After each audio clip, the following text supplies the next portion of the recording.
Well, check it out, y'all. We got what you need. We're all living in apartments, condos, vans.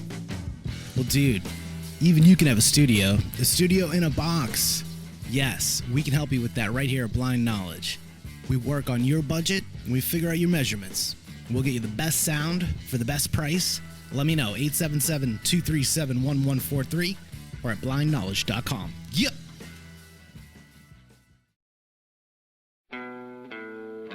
People are strange when you're a stranger. Faces look ugly when you're alone. Women seem wicked when you're unwanted. Streets are uneven when you're down. All right, here we go, everybody. It's our favorite place, favorite time. Global Strangeness, Sunday night, 7 o'clock. My time, anyways. We are somewhat strangers. I mean, we're pretty close now, but we were brought together by the love of everything spooky, weird, controversial. And tonight we are talking MK Ultra. And I feel like, Scott, you're going to be the expert on the panel for this week. It's interesting, though. So it was your pick anyways.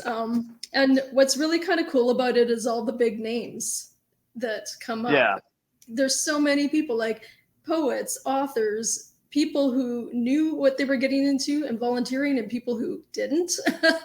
And yeah, it's pretty sketch. Anyways, I guess to start out, for anyone who doesn't know what MK Ultra is, it was an illegal human experimentation program designed and undertaken by the U.S. Central Intelligence Agency. And it was intended to develop procedures and identify drugs that could be used during interrogations to weaken people and force confessions through brainwashing and psychological torture. And torture it was, holy man. So it kind of got its start in 1953, and the kibosh was put on it in 1973. So MK Ultra. Allegedly. Yeah, yeah. That's when they were caught. Allegedly. Right. So they use numerous methods to manipulate the subject's mental states and brain functions, such as the covert administration of high doses of drugs, especially LSD, but other chemicals too, without the subject's consent, electric shock, hypnosis, sensory deprivation, isolation, verbal and sexual abuse, and other forms of torture. So it started out, it was originally called, what was it called? The Blue Project Bluebird or something, and then it changed to Project Artichoke, and then turned into Artichoke. And then, so in 1973, apparently that's when they actually stopped, and in 1975, it was revealed to the public by the Church Committee and of the United States Congress and Gerald Ford's United States President's Commission on CIA activities. So that's when they wanted to make everything come out publicly.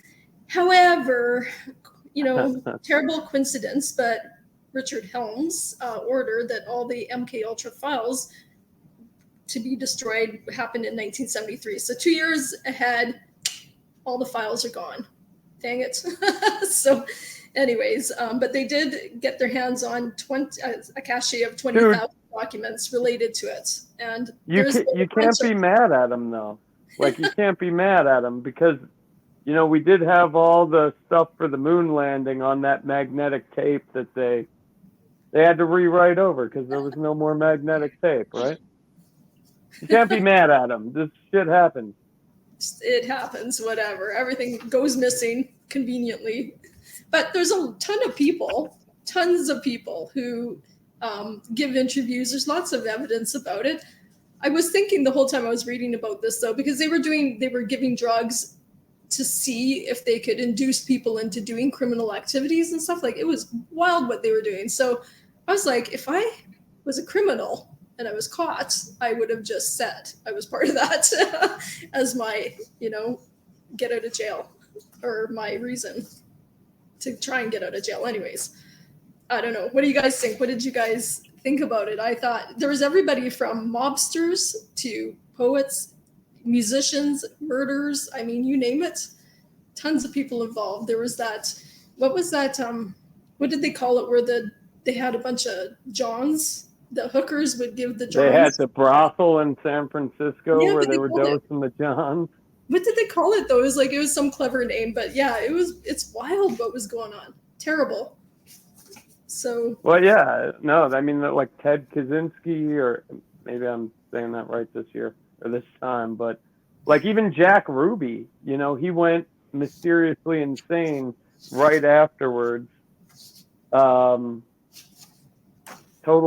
Total sanity his entire life, and then right after the doctor who was involved in the MK Jolly West went in to see him, he was just a nutter all of a sudden.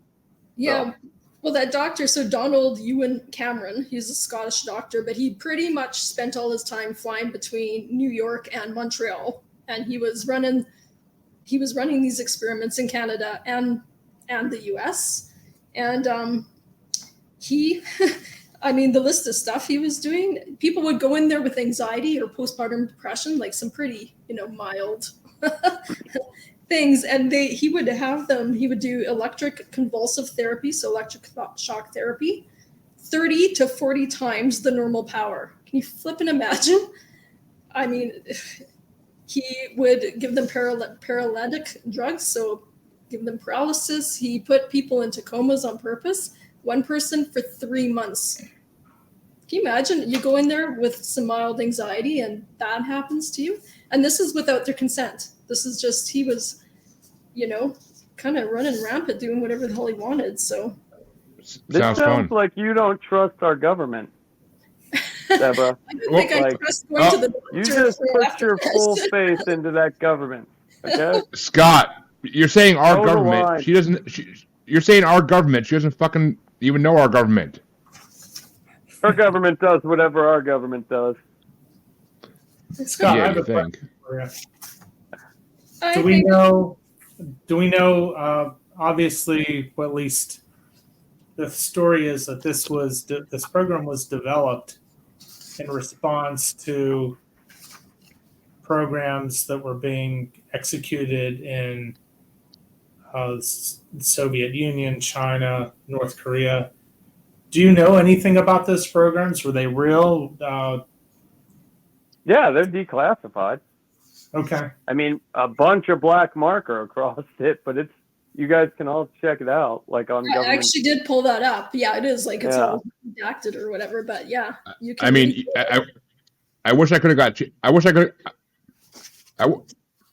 could have got Chancey in on this show because he knows a lot about this shit. But he's not feeling well today, so he couldn't get on. But I'm pretty sure they did an information of whatever act. Like they got everything released in 1975, didn't they? It's been out there for a while. Yeah, except that all the files were gone and destroyed in 1973. So there wasn't a lot, but there was like a lot of tests and stuff. Well, that's how Chancey knows it, is because he what do you call it? He read all the documents that the government released about it. Like literally, he read hundreds, if not thousands, of pages of shit about this. That would be such a pain in the ass, because like when you look at the pages, it's just like a page with a fuckload of stuff blacked out over top of it. And that's where the good stuff is. That's what you want to read. So, I mean, it sounds so heinous, but we have to remember, I mean, so this doctor, I mean, what kills me is he was the head of the psychiatric whatever in both Canada and the US. Like he was the head of everything. And then he was the one sort of running amok with all these experiments and stuff. But I guess, well, I guess where do you draw the line? Because he was trying to experiment, trying to, I think for the betterment of people, but it literally was torture. Some of the stuff he was doing was freak torture. So, I don't know. What do you guys think about it? Oh, I obviously don't think highly of it. But do you feel like he was just a terrorist gone amok doing whatever? Or do you feel like he had, he was basing this thinking it's for the greater good to do all these terrible things to advance things. I don't know. I don't know how. I'm trying to play devil's advocate. I think the majority of the people in our government are evil people. Like, if you seek out power, there's a reason why you do it. And then he got away with it, right? Head of the CIA. Yeah. I don't know. And celebrated at the time, but then there was a lot of lawsuits over it. I mean, I can't imagine somebody goes in for postpartum depression and comes out, peeing their pants, thinking that the people at the hospital or their parents, like they were, not well for their entire lives, like totally screwed them up. So I don't know. Sounds like torture. Yeah. There were a lot of people. Go ahead, Scott. No, you go, Michael. No, I'm just curious about what these other countries were doing and if their programs were as deviant. Well, the Nazis were. Right. We kind of started looking into all this as well, right? Like that's where the U.S. kind of got interested in all this, piqued their interest about this. I think this did all sort of kind of tie into the whole telepathy and everything else back in the day. Like there were a bunch of wild programs. Yeah, Deborah, is there any connection to the remote viewing work that you did to programs like this, even tangentially? Well, number one, I've never done work. I took a class. So hey, come on, let's romanticize it. It sounds really interesting. When I worked for MP Ultra, that sounds like somebody from the Canadian CIA would say. Right? I wasn't doing that. No, but I do think it's all tied. That whole everybody was kind of. I think the Nazis were kind of doing all these wild experiments, and some of that included remote viewing and all the psychic things, as well as all these kind of torture and truth serums and whatever, mind control stuff. And so the U.S. perked up because whatever, they got to keep up, right? And so then it just, everybody's, trying everything, every which part of this. So the psychic stuff, yeah, I think was part of this, maybe not the exact same division. They didn't have, these guys they were fronted by hospitals, colleges, universities, the prisons, the hookers. They had all kinds of actual legit organizations that they were kind of operating behind, but nobody really knew exactly what they were doing until it all came out. A bunch of shell companies. Yeah. They were funding colleges. It was nuts. Yeah. So people, you go to your doctor feeling pretty flippin' safe, and that happens, and then you find out later it's this big, horrible program that you were, an unwilling participant. I can't even freaking imagine, honestly. On a less insidious point of view, though, are you aware of the use of LSD and other drugs in the remote viewing practice? Is that something that they've experimented with or tried, not subjecting people to it, but more voluntarily? Well, I don't know that, I don't know that there's a connection between that and remote viewing. Some people say, what's that drug you talk about all the time, Scott? That DMT, they're mapping that realm right now. There's a place in England, and then we're doing it too. In Denver, if anybody wants to donate some money so I can volunteer. How can they do that on Parapost, Jeremy? You have to pay to volunteer. What the hell kind of volunteer is that? Right? Well, no, I don't have to pay to volunteer, but I won't be able to go to my work. I'll send you some bucks. I want to hear about it. My kids need to eat. But I think that's more like astral projecting, right? Where they induce that. Because DMT is it's in your actual brain, and it's, you can release it or whatever through deep meditation. So I think that those two things are connected, but remote viewing is a little bit different. It's just, you don't even necessarily have to be in a deep trance. You're just tapping into your clairvoyance is all. So it's a little bit different, those two things. I don't know much about the whole drug side of stuff. So Sure you don't. You don't, Deborah. They just, well, not that I can, talk about with my MK Ultra bosses. Do you guys remember Cass from Supernatural when he was like that hippie guru? Yep. Well, when our podcast takes off, that's going to be Deborah. Yeah. Sounds good. We can hope. We can hope. So I don't know. I did bring a little video thing. I don't know if it's really long, but it's kind of interesting if you want to watch even just a few minutes, because it's got some footage and some interview material in it. I just thought it was kind of interesting. It's the Canadian side of the MK Ultra stuff. Was it Dateline, or who was it that did that?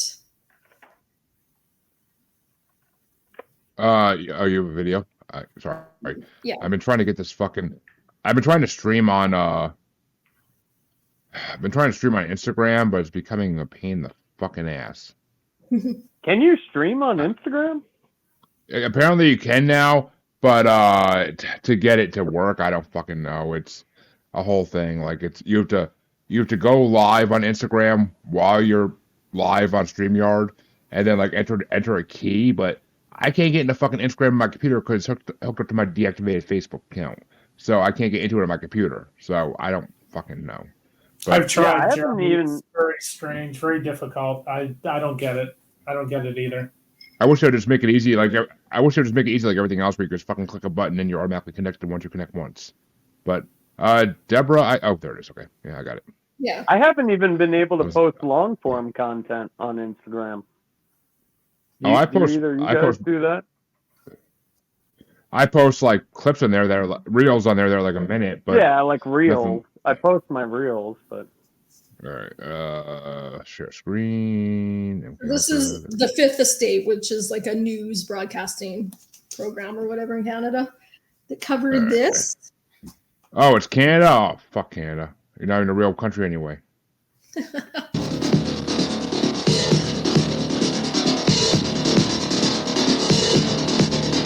Looks like the 1970s. Hello, my Harlequin. The Fifth Estate.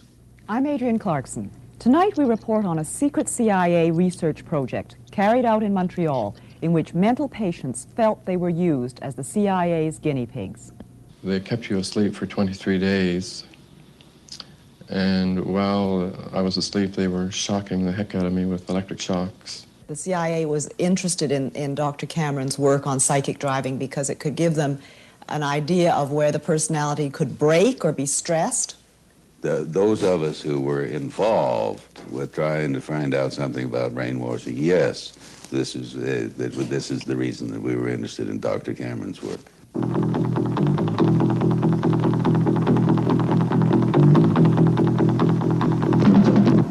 The American Central Intelligence Agency has been accused of manipulating citizens of countries all over the world, including Canada.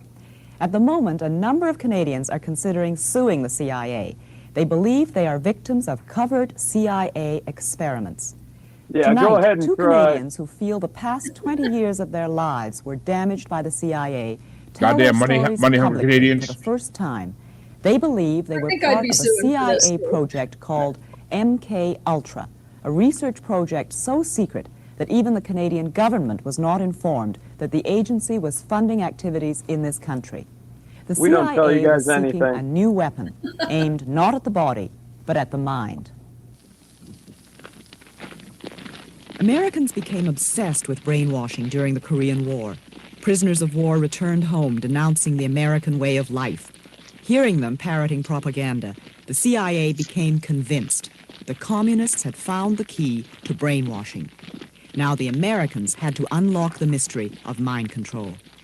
There was great worry that the Soviets had developed rather esoteric and unusual methods of so-called brainwashing people. The purge trials. Dr. John Gittinger was the CIA's chief psychologist for 25 years.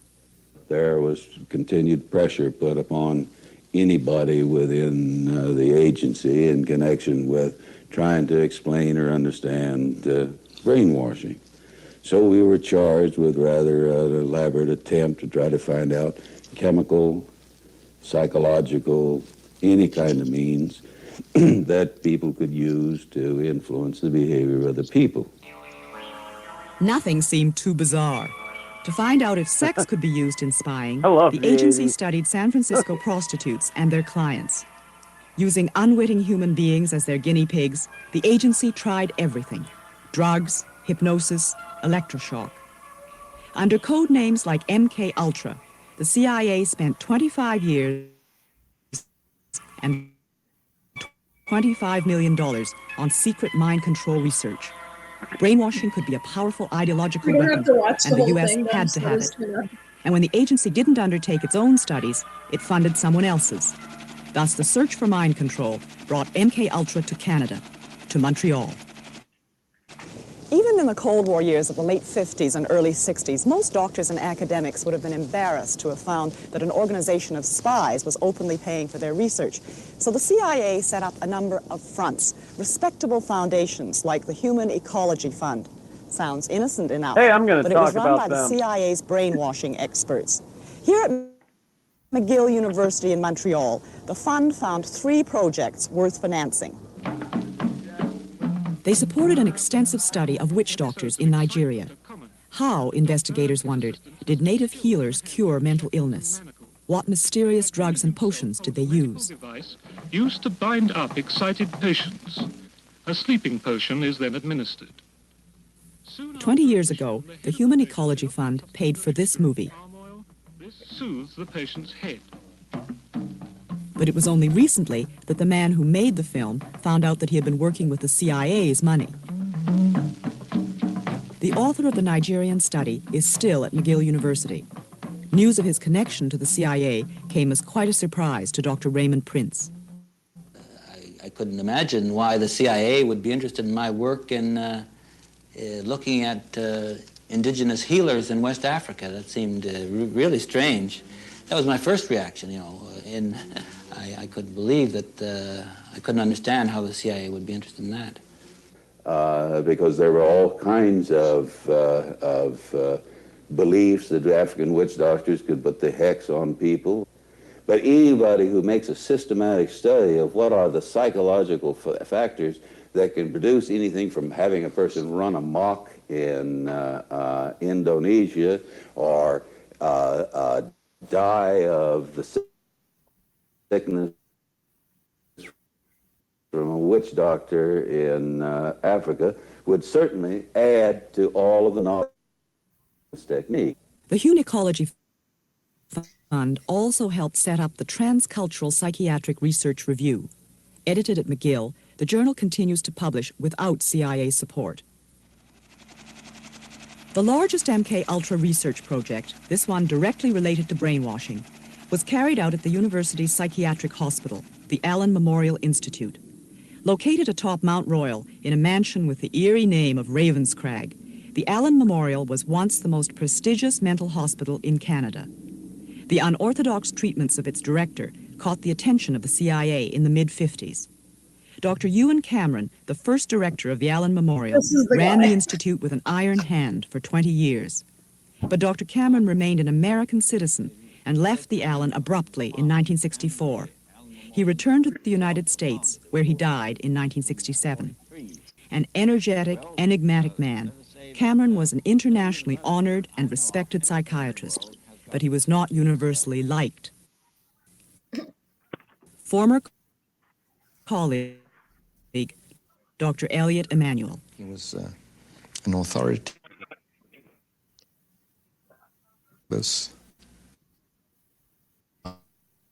Oh, we can scrap it if it's kind of not working, but... Much of Cameron's research went on in the stables next to the main hospital building.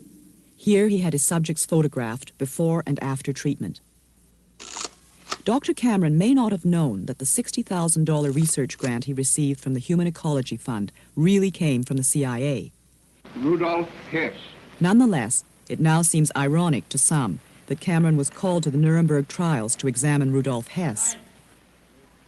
For it was at Nuremberg, after Nazi doctors who experimented on prisoners of war were condemned, that a code of scientific ethics was adopted. Research must be completely safe, and research subjects must give full, voluntary consent. Documents recently released by the CIA reveal what research Cameron proposed. To make patients receptive to repetitive messages, Cameron suggested using chemical agents to break down ongoing patterns of behavior. Chemical agents like LSD. LSD was almost unknown in the late 50s and not yet widely tested. Despite the horrible hallucinations small doses can produce, Dr. Cameron left some of his patients to unsupervised LSD trips. In 1956, Bob Logie was 18 years old when his severe leg pains were diagnosed as psychosomatic, and he was sent to the Allen Memorial Institute.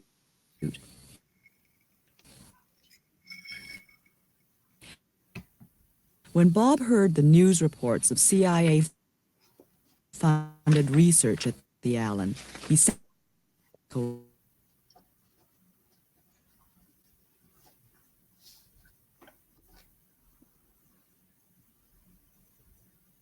Oh, what the fuck?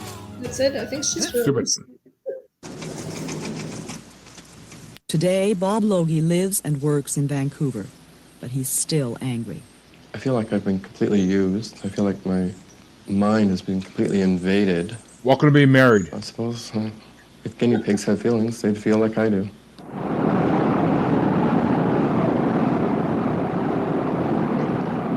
LSD trips were terrifying to patients who had never heard of LSD and who had no way of knowing why their world was suddenly upside down. Hallucinations last for hours. Experts say this is what an acid trip would look like if it could be filmed.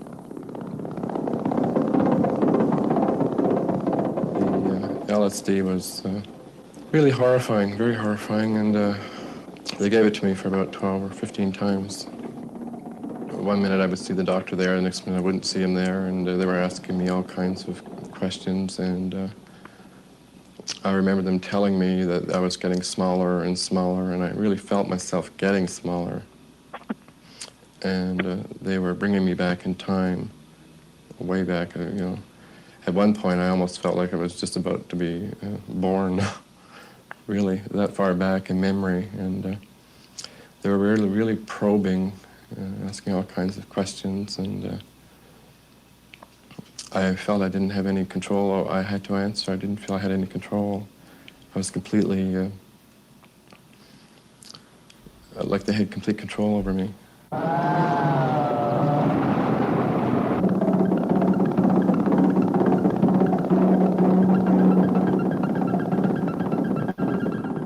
Bob's leg pains were eventually treated with cortisone, but the effects of the LSD stayed with him, and soon he was back in the hospital.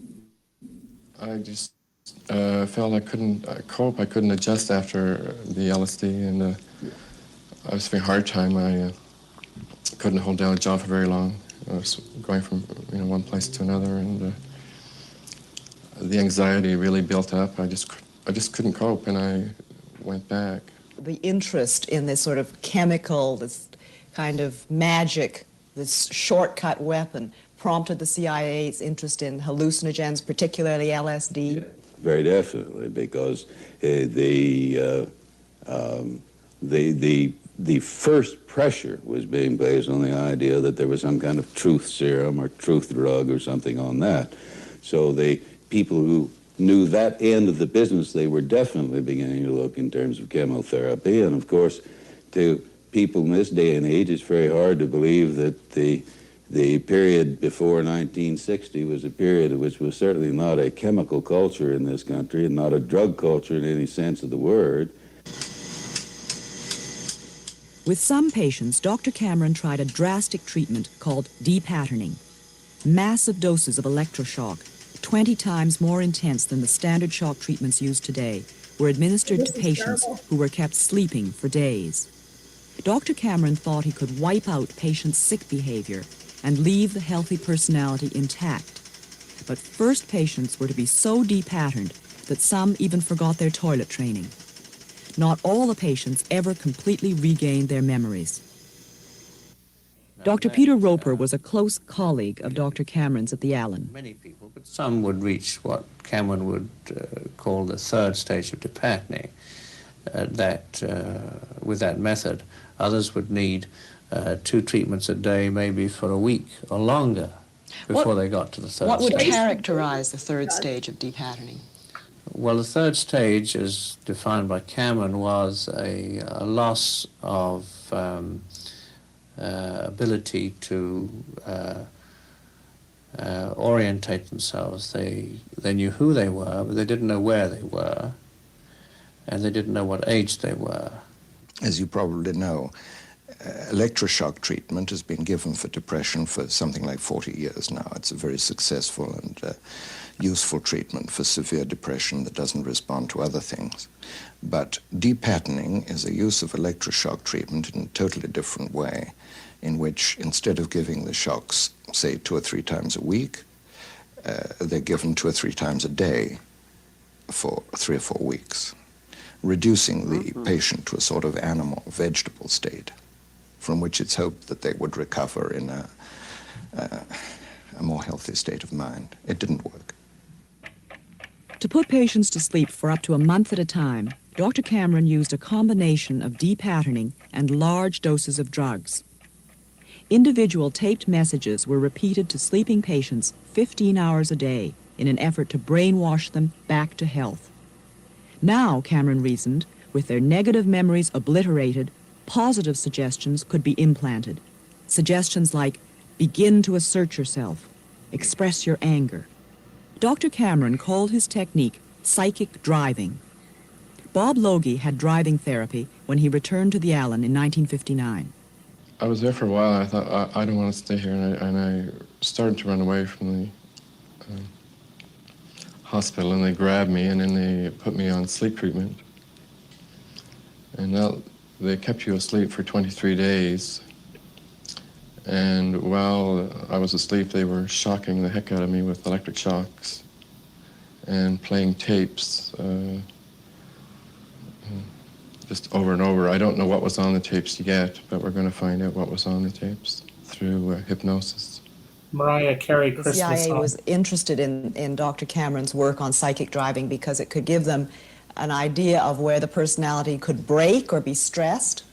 Those of us who were involved with trying to find out something about brainwashing, yes, this is the reason that we were interested in Dr. Cameron's work.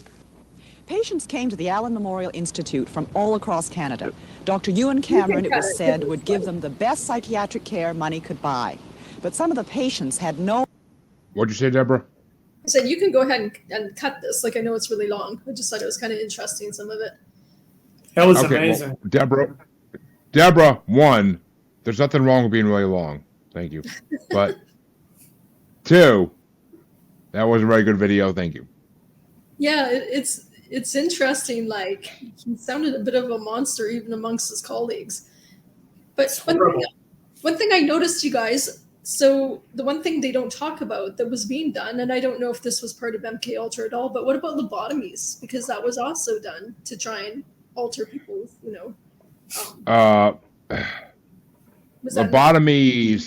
lobotomies have been done for a long fucking time, and it was just basically a way for them to get rid of people with mental illnesses. But did MK Ultra ever use lobotomies to try and manipulate? Oh, or not? No, I don't think no. they did. Okay. No, they didn't, because MK Ultra was trying to expand on what the mind does, not shut the mind down completely. That's what lobotomies do, is they shut the mind down completely. You're basically a shell of who you were. No, but I think when they started doing them, the whole thing was also to take away undesirable behavior and then recuperate to, desired health and behavior. That's what they both thought. Deborah, my wife doesn't want me to get a lobotomy, so stop it. But, but because it's unwanted behavior. So yeah, but I decided it's because just like the depatterning or whatever, like that's sort of my wife just literally threw her hands up in the air like, oh, okay, that's what it's for. Okay. But I wanted to Google how to do one while you're asleep tonight. I am not that deep a sleeper, so let her try. I can't promise that I'm well, but let her try. But no, I mean, if you want to learn more about MK Ultra, watch Stranger Things. Because Stranger Things is basically MK Ultra and what the hell's the other one? Scott, help me out. What do you mean? What's the other thing that's like MK Ultra but not exactly the same? Oh fuck it! Where's my conspiracy bracket? They're both on that bracket. Have we done the conspiracy bracket on this show? Just out of curiosity. Are you talking about Bluebird or whatever? Oh, Bluebird? the Montauk Project. That's the other one. Yeah, the Montauk Project and MK Ultra were basically the same thing. But if you want to learn about both of those, watch Stranger Things. That's my 2 cents. But you may not have mystical powers like Levin does, but you know, we can't all look and be like Millie Bobby Brown. So there you go. But I wish. There was a mini series called The Sleep Room. Has anybody seen that? Because that's all about this too. I have it not. I watched the series about the Russians for a season or two called The Americans. That was really good. And, okay, well, is it... You got any more, Deborah, or am I getting in my topic? No, you go take her away. That's all I... Nicely done, Deborah. Very cool. Well, I chose to do... Well, okay, I didn't choose. I basically said, I'm doing Charles Manson. But, because who doesn't like Big Papa Charlie? So, I had to do Charles Manson. And I found this cool little 7-minute video about Charles Manson by the author that Michael posted a book of in our chat. Chaos? This is the interview with that. This is the interview with that author. So enjoy. 1969. And it's only 7 minutes, unlike Deborah's In video. Los Angeles, Charles Manson's followers murdered 9 people in 4 locations, including pregnant actress Sharon Tate. Manson died in 2017, and all but one of the surviving killers remain in jail. But there have always been questions about why the Manson family allowed his or followed his orders, the Hollywood celebrities he crossed paths with, and the role of law enforcement. Tom O'Neill started writing about the Manson case as an assignment for Premier magazine, and it became an obsession. His book is the product of 20 years of investigating. It's called Chaos: Charles Manson, the CIA, and the Secret History of the 60s. And Tom joins us live. Good morning, sir. Good morning. How you doing? Good to have you with us. This is one of those stories that haunted me when I was a kid, but for generations watching who may not be as familiar with it, what was it about Manson that he was able to lure these followers? Well, in the book, in the official narrative that was presented at trial, and in the book Helter Skelter by the prosecutor Vincent Bugliosi, Helter Skelter.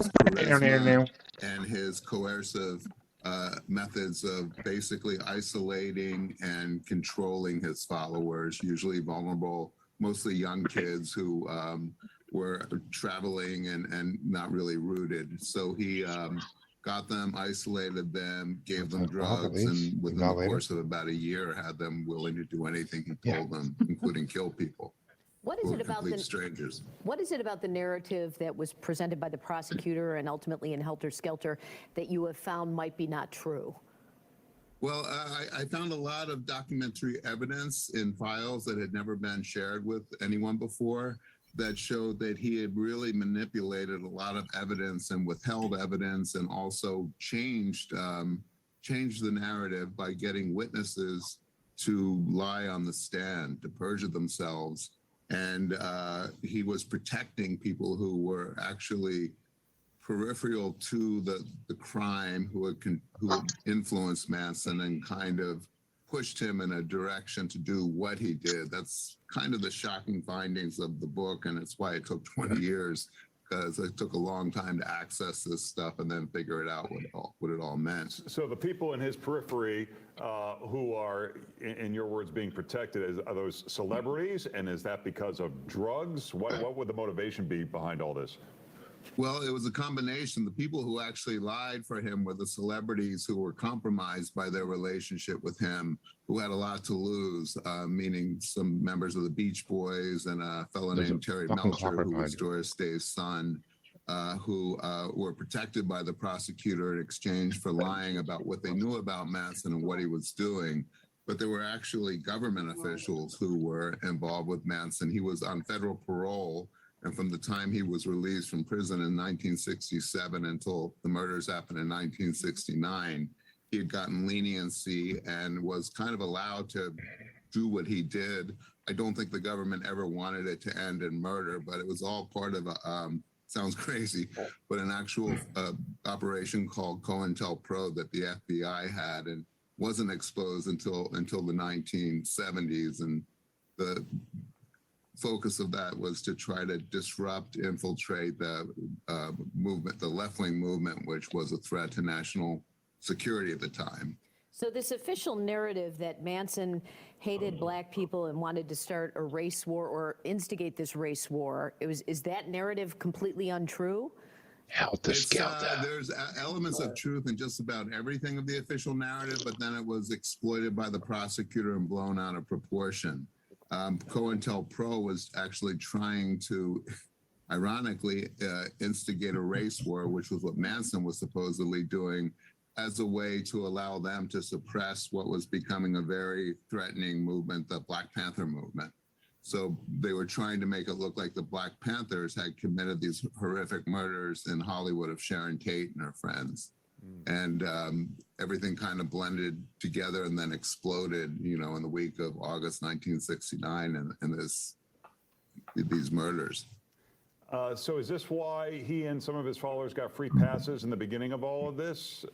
Exactly, yeah. Manson was arrested nearly a dozen times in the course of 2 months for charges ranging from rape, abduction, car theft, gun possession, and he was on federal parole. He should have been violated immediately and sent back to prison, but he wasn't. He had a get out of jail free card. So Tom, there's this government, CIA intervention, all these different things going on. Who's the boogeyman in all of this? Is there someone in history that we look back and say, this is a public figure that really was corrupt?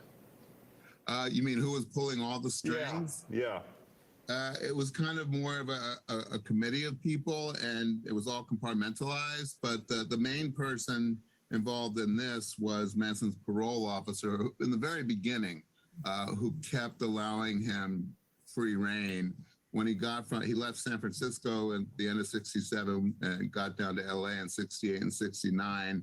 And at that point, it was more shadowy people. I name a couple of them in the book, who I found had been in close contact with Manson and kind of at the Spahn Ranch. One of them even at the murder scene, the night of the murders, after they'd been committed before the police got there, who helped Manson rearrange the scene. Wow. What would the motivation be of the parole officer to keep letting him out and not watching?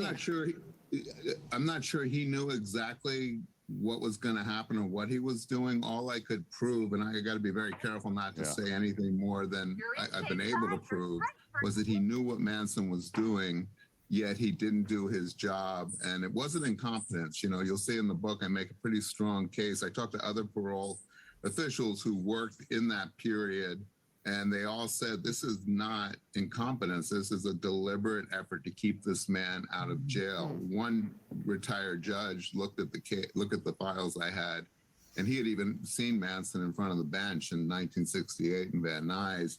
And he said, normally I would blame this on incompetence, but no, somebody wanted him out.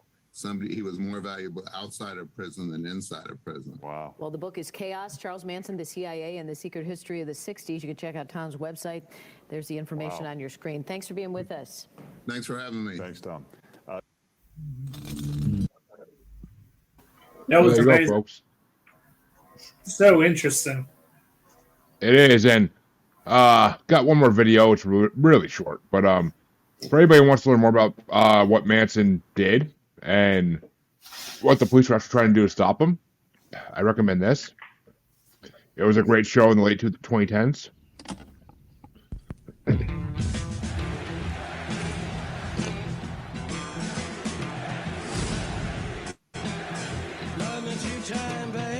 gotta read his rights. What? You gotta do it. You, dirtbag, have the right to rights you don't deserve, or I'll kick your teeth in. You are unbelievable. It's true, I can be a tad brusque. Kodiak. Sam, Grace, what is it? My daughter, Emma, she's gone. Get my little girl back. She took off with this guy. What guy? We're special. We're powerful. We can change everything. I'm Charlie Manson. 33 years old, assault, attempted murder, rape. Jesus.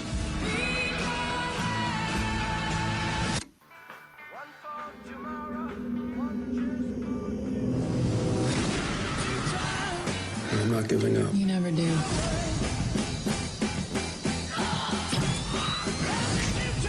If you want to win a war, you gotta fight ugly.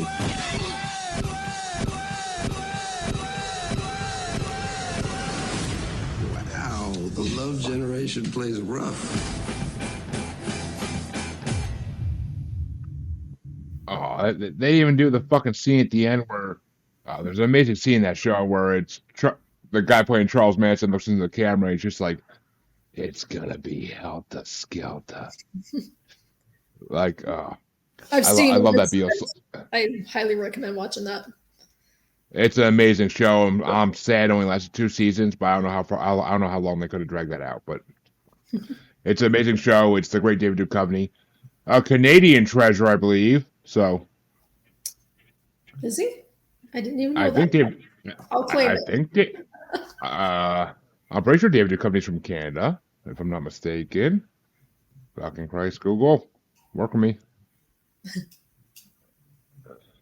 Oh no, I'm sorry. He's American. He's American. Sorry, Canada. You can't have him. So just to throw this out there, though. So I know there's this MK Ultra, whatever, Manson. But have you also heard the whole sort of controversy about whether it was Sharon Tate's husband, Roman Polanski, who had her off because of the whole big pedophile sex whatever? Well, I mean, it's what. There's a reason Roman Polanski is living in Europe for the last 20 years, and he's not leaving Europe anytime soon. Right? He's in Switzerland.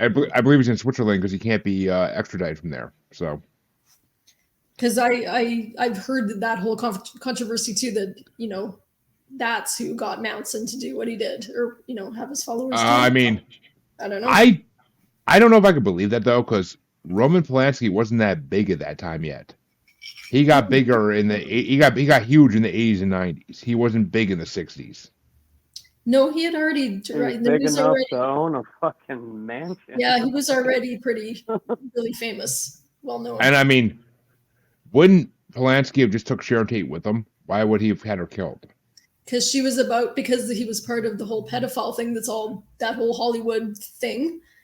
And she was she was pregnant and she wanted to leave and tell all and whatever, get out of there. Yeah, even if she told all, it would have been silenced regardless, because it was silenced until the last couple of years. Well, this was their way of silencing that. This is what I don't know. This is just another controversy I heard around that. I mean, all I know is when I think of Sharon Tate, I think of the great Margot Robbie in Once Upon a Time in Hollywood playing Sharon Tate shaking her ass. So, yeah. I don't know, Deborah. It seems like a stretch. I mean, it seems like a conspiracy theory that is just convenient more than anything else. Do you have Audible? Michael? Yeah. Text me your email address. I'm going to buy you a book. Oh, that's very generous. Thank you.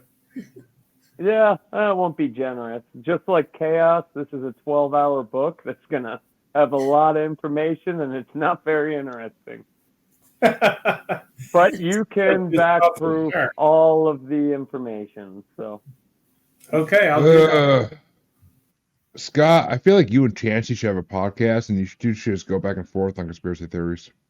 Right? It probably would get 1,000 listeners a fucking day, but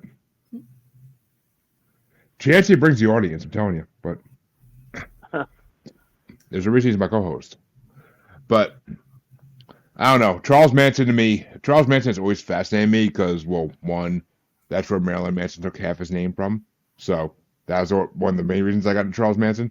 But I mean, I don't know. Charles Manson always fascinated me because he's just one of those people that he draws people to him. He makes everybody fall. He made everybody fall in love with him in the 60s. They didn't show it in that freaking trailer, but there's a scene you did in not that. read the book, did you? Fuck There's no. a lot But more to it than fucking. He made everybody fall in love with him. He had drugs. Abused He fucking did. I'm not saying he did, but I mean, there's a line in the first episode of that show, Aquarius, where his right hand man says Charlie gets all the women. Because Charlie got all the women because he just could talk his way into any woman's pants. And it's interesting because he's a short little guy, right? And he's a little bit odd. He was average height. I don't think he was short. No, he was fucking short. He was short. He was a small little man, which, yeah, is interesting. Well, I mean, usually who the women flock to, but he had some. Okay, well, no, that right there, Deborah, that right there. Women find short men not dangerous. They find them unintimidating. They find guys who are 6 foot like me a little more intimidating. So women trust short men, and that's part of the problem. Well, let's ask the woman's opinion on that first off. I just gave you one, damn it. You're identifying as, Jeremy. Yeah. Zay. Look at when you think of any type of leader like wacko, like Jim Jones, like he was a bigger guy though, right? But they have some sort of charisma that draws a few people. And as soon as you have a couple people, then I think people feel safety in numbers, right? I mean, it's charisma, well, he got definitely. A bunch of uggo fucking street rats, dude. Like, no, he didn't. No, he didn't. If you saw, have you seen? Yes, I've seen pictures of these mustache bitches. Like, are you kidding me? And okay, well, Harley says she's 5 feet tall and she doesn't trust short guys. That's why she likes me, but because I'm tall. But and I will say that I mean, it's charisma. It's 100% charisma. It's about the attitude. You could be a short guy and act like you're a fucking tall guy, and women will still flock to you. And it's the fact that he got a couple women to be basically his slaves, and they would convince other women to come into the orgy that was Charlie's love lair. So, see, I think that's the key. The first 2-3 followers is once you have that, then I think it's probably pretty easy for other people to feel safe, right? But the first couple, convincing them, that's got to be, I don't know, you have to have some sort of no, you just find a couple hot chicks who are into drugs and you give them drugs. It's pretty easy. Charles Manson was a lot smarter than most people give him credit for. Like, he was a genius. Hubbard from Scientology, like he was a second Satan. So this gets into like fucking Aleister Crowley shit, who started. They both had their Dianetics, and then what was Aleister Crowley's religion? But Manson studied fucking psychology and Satanism? religion inside of prison, and then like suckered fucking Hubbard into becoming one of the lead people of Scientology, which they tried to get fucking. They don't want that name attached to him. But I mean, he was, he was doing the MK Ultra. I think Jolly West himself was actually in a prison study with him. This shit is so deep, it's fucking nuts. I mean, and another great story about Charles Manson is Once Upon a Time in Hollywood. If anyone hasn't seen it, you should see it. It's a great fucking hilarious movie. But Leonardo DiCaprio and Matt Damon. Movie. Leonardo DiCaprio and Matt should have happened. Leonardo DiCaprio and Matt Damon do an amazing job as Sharon Tate's neighbors, who are also actors. So I mean, it's fucking hilarious. I saw it in theaters, and Harley Quinn Smith plays one of Charlie Manson's followers. It's an amazing movie. But I mean, I don't know. Charles Manson always fascinated me because people who can convince other people to do things for them always fascinated me to no end. Because I mean, that's a true leader. If you can convince other people to do things for you that are fucking horrible things, then you are part genius. A leader? And He didn't say a leader of good, but he is a leader. I did not say a leader of good, but I mean, look at David Koresh. Look at Jim Jones. Like, all these guys had charisma. They had intelligence. You have to have intelligence to lead this many people. You have to. You have to have intelligence. Jones is another fun one. I mean, David Koresh is pretty fucking fun too, but yeah. Jim Jones, he likes to... Did you guys ever hear the story when Jim Jones got busted for trying to pick up a male hooker and how his lawyer got him off? No. So they caught him, I think it was in LA. I'm not exactly sure the place, but they caught him trying to pick up a male hooker, which was law enforcement. And he won in court by saying, instead of like jacking off in front of this fucking male hooker's face, he was massaging his prostate and jumping up and down. Like, Jim Jones. These are all crazy stories. Like, we all hear the outskirt stories of all these people, but like when you actually listen to the shit that actually happened, it's pretty fucking nuts, dude. I mean, they don't tell us a lot. How do they escape? Like, I can't even, I couldn't run a red light without, I get my ticket and I have to pay or what. Like, how do these people get away with all the stuff? He was very influential. Like, he was best buddies with the fucking mayor of San Francisco. Like, when he had his shit on the outskirts suburbs, he worked himself up into politics. Jim Jones was another super smart motherfucker, dude. You have to be intelligent to be a cult leader. You have to be intelligent enough to know how to trick people, to know how to manipulate people. I mean, and to get them to say, look at that one cult leader that was doing the operations, like the. The anthill kid. That dude. Like, how do you get people to stay after that? The anthill kids one is fucking crazy because he would like kill the members and he still got away with it. He would do like at-home surgeries where he would like I think he actually defecated in somebody once. It was awful. That's the wildest story. It was sperm. That cult. Like, you'd be so scared to get the flu or something because he'd be out, operating on you. I was gonna say actually what happened was they did get the flu. Like, when he did that operation, it was like. I mean, I was gonna say, Scott, you have the sniffles, and he's gonna cut you open. I mean, Scott, he's defecating on people. Who is he, Vince McMahon? But I mean, it's what, you all haven't heard that new news story? But I mean, yeah, Vince McMahon is now at WWE for lewd sexual acts. But I mean, you these cult leaders. I've listened to so many podcasts about cults because it fascinates me how these people are so intelligent, but yet they have to use it for evil. I mean, fuck, I could be a fucking cult leader if I wanted to be, but I don't see the need to do that. Well, you got to be intelligent. Come on, dude. Scott, my SAT scores would be 5,000 times higher than yours. So come on. Jeremy, I fully believe you could be a cult leader.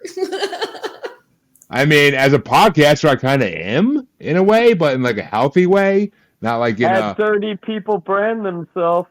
We got SF brands. That was it's goal not when I was a kid. Being a podcaster is like being a cult leader, but not with like the whole like drink this Kool-Aid type of way. But it's a metaphorical Kool-Aid you drink, and it's my ideology. But But it's like any criminal element, right? Like you have people that pretend they fake credentials from universities and stuff, and when they're clearly smart enough to actually do the job, or Mm-hmm. Like, why wouldn't they just go to school and get the degree and do the job for real? Well, people pretending to be doctors that aren't doctors and stuff. Like, I mean, it's like Leonardo DiCaprio in Catch Me If You Can. Like he could say he's all these different professions because he was smart enough to pull it off, not because he actually had any of the credentials. Right. So some cultures, they're smart enough, they could do something cool, but for whatever reason, some people like the to be bad. They just like being bad. I mean, being bad's fun, but after a while, you gotta pay the bills, and being bad doesn't pay the bills usually. So, I mean, trust me, in college, I had my own little fucking following, but I mean, that's a whole nother story. But Scott, I don't think you've gone yet. What have you brought this week since we're getting close to the end? We're past the end time, but go ahead. Oh, thank you, Jeremy. You're welcome, buddy. So, Michael is getting, this is like pretty much how the fucking hippie movement was created by the CIA. Right. Michael's getting 2 books. I hope you're ready for like 24 hours of fucking listening to information drilled in your head like you're in school again. Thank you, I'm gonna go smoke a cigarette, but okay. But Weird Scenes Inside the Canyon by David McGowan. That's the first one you got to listen to. And then Chaos by Tom O'Neill. That was a good book. That one is super hard to fucking get through. But this all starts the chemical spirituality movement. This isn't the way. So we're three-letter agencies fucking basically created the hippie movement. So turn on, tune in, and drop out. On April 6th, 1931, a man named Richard Alpert crossed dimensional planes to be born, and he would eventually grow up to be the servant of God. My shit's not like totally CIA connected. It's accurate. But it's Jeremy in the background. It's accurate. Well, we'll wait. Motherfucker. I said it's accurate. I'm here, I'm there, I'm everywhere. I'm fucking Charles Manson. Hell yeah, we got fucking podcasting happening. Go ahead, Scott. Okay, are you done being accurate? I mean, I'm always accurate, but we know this, so go ahead. Okay, so fucking Richard Alpert was born. Dude would eventually grow up to have a PhD in psychology that he got from Stanford University, and then he'd go to teach at Harvard. So at this point, this motherfucker owned planes, motorcycles. He was bragging about wearing his silk suit, the whole fucking 9 yards. And then he would meet a man named Timothy Leary. Do we all know who Timothy Leary is? No. And they would start the organization, the Internal Federation for Internal Freedom. And then Leary and Alpert would start conducting studies on the religious use of psychedelic drugs. So these studies were all heavily funded by the CIA directly, but then they were indirectly funded by the CIA through companies like the Human Ecology Fund that one of your videos brought up earlier. Alpert and Leary would eventually fucking get kicked out of Harvard in 1963. Leary stopped going to his classes, and then fucking Richard Alpert ended up giving one of his undergrad mushrooms. And at this time, the IFF would move to Millbrook, New York, where they would eventually disband and convert into the Costella Foundation, where they would do more CIA research. And this is where it gets a little tricky because they didn't fucking talk about where any of the money came from, but they were bringing these motherfuckers into retreat, and like they were paying outside people to be patients for this, and then they'd send them on like a week-long LSD trip and then study the fucking results. So after this, not Ram Dass, what the fuck's his name? Fucking Richard would leave and Leary would continue his fucking LSD research. But Richard Alpert knew the fucking science of the drug, but he could not understand the spiritual side of LSD. So he flew to the Middle East to find out where, like, what the fuck is the meaning of this spiritual thing he was feeling. And he would eventually meet up with another spiritual seeker, a tall ass, like, fucking Viking-looking American dude by the name of Bhagavan Das, a.k.a., and I love this name, Kermit Riggs. So eventually Riggs would introduce fucking Alpert to Mahajari, and that dude's name is Neem Karoli Baba, and they were in India. So upon meeting Maharaja, he would tell Alpert things. This is where it gets kind of trippy, because he would tell Alpert things that there's no way this fucking Indian dude... Can you pull up my picture there, Jeremy?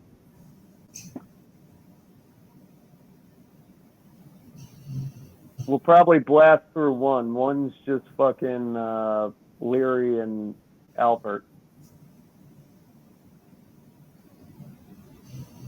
Is Jeremy there? He's sitting there.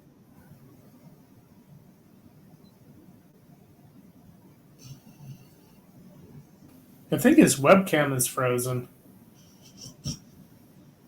I just saw him sit down. No, he's off. He'll have to jump back on. Must be Okay, frozen. whatever. Yeah, I don't even know where I'm at here. Well, whatever. Go read Becoming Nothing by Ram Dass. I read Be Here Now. And yeah, that's a good one. Be Here Now, yeah. What do you think of Ram Dass? Yeah, Ram Dass, right? Be Here Now. What do you think about him? I thought it was very interesting. You know, the idea of living in the moment, be here now. That's the whole point of Be Here Now. I liked it. Kind of giving up self, living in the moment. Interesting philosophy. Yeah, well, that's like the whole story of like what I was gonna read. Is basically, the shit was all funded by the CIA, and Timothy Leary went one fucking way, and he continued being funded, but Ram Dass left, and he did a lot of good shit, but like, was he doing good shit for little G God or big G God? Were they aware that they were being funded by the CIA? Yeah, they were. Timothy Leary definitely was. The leaders were always. I mean, the CIA is famous for a lot of things: LSD, acid, introducing crack to the African Americans.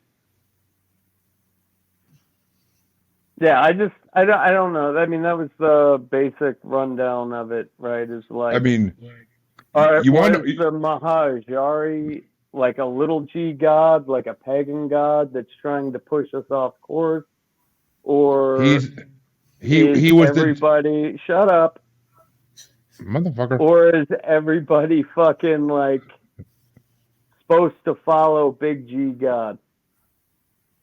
I mean, so I don't know. He did a lot of good fucking shit in his life.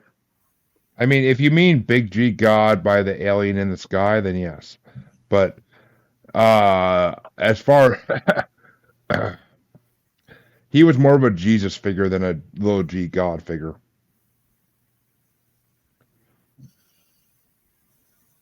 Okay, well, that was a fun episode. Wrap it up.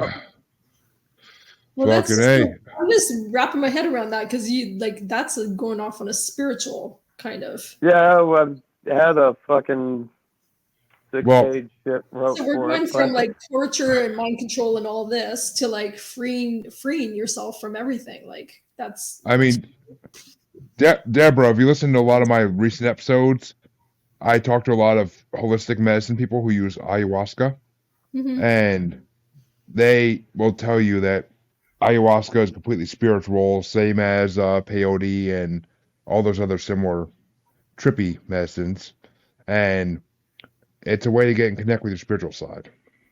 Yeah, I 100% understand that. But then we were talking about LSD and whatever with the purpose of mind of control, and you know, that's what I'm saying. This is a total different direction with everything, right? Wait a minute. I'm sorry. Is that what we were talking about? Shut up. Michael, you know what I'm saying, right? Like I know exactly what you mean, Deborah. Yes. So two different ends of the spectrum: personal liberation versus enslavement through involuntary ingesting of these drugs. Mhm. Well, I mean, subsequent damage. Yeah. I mean, I'm not gonna lie. I want to try ayahuasca and peyote at least once, but supposedly it makes you face your demons, and supposedly you can conquer your demons if you do it right. So, I mean, shit, my demons are lining up like a legion, so I'm down for that. Yeah. But well, I believe next week is Deborah's topic, if I'm not mistaken. Is it? I feel like I just went. Well, actually, I kind of question if we're doing an episode next week, because we are not going to have any viewers next week, because you know what next week is. Oh, Super Bowl, right? Yeah, guys playing with balls. Yeah. So, I mean, I question whether we should even do it, but might as well fucking do it just for the fuck of it. And people watch, they watch. I mean, I'm sure there's a lot of paranormal people on the places I broadcast to that are not in the Super Bowl. But Deborah, it's your topic. So, is it Vampires Part 2, or what do you want to do? Well, no, because last time when we went the whole alien thing, I was saying I think it'd be interesting to talk about consciousness, especially. I mean, this could kind of piggyback off tonight at the very end here. What's everybody's? What is consciousness? What is it? Didn't we do that already? No, I don't think we've ever talked about that, have we? I thought we did it last month. I thought it was your choice last month and we did it, but I could be mistaken. No, I was going to pick that, and then the whole mall. Oh, we ended up doing that. We were talking about that instead. So yeah, let's talk about God, universe, spirits, consciousness. All right, so you're telling me to be one with spirit in that episode. Okay, I got you. Well, I don't know, everybody's experiences. What do you think it is? Do you believe in different deities, or do you believe there's just one God and God is in all of us, or we are God, or what do we all think? Oh, I'm definitely God, but you know, consciousness nowadays. I'm definitely a God. We'll discuss that next week. You're God? Okay. My wife would agree, but yeah. Okay, so Jeremy's gonna perform miracles for us live. Deborah, I can't do that on live, or I'll get kicked off live. Alrighty. But Deborah, outro, please. Well, that is it. You heard. You better never mind about men playing with balls. You want to come find out about Jeremy the God and what kind of miracles he can perform. So we'll see you next week. They're all bedroom related. I'm just saying that, but yeah. No, we don't want to know. And folks, You did not all I can say. specify. Do you really want me to? But folks, all I can say is helter skelter and have a good week. You can find me on Facebook as Jeremy Bryant, or you can find me as Uncensored, Unapologetic, and Untamed UQ Podcast Collective Facebook group. You can find me on Twitter and the Instagram as @JugglerBastard, or should I say X now. And you can find me on TikTok as @JugglerBastard Podcast. You can also find me on YouTube as Paranormal The New Normal. And you can also find me streaming on YouTube as Blind Knowledge Network, because all knowledge is blind until they admit Bigfoot exists.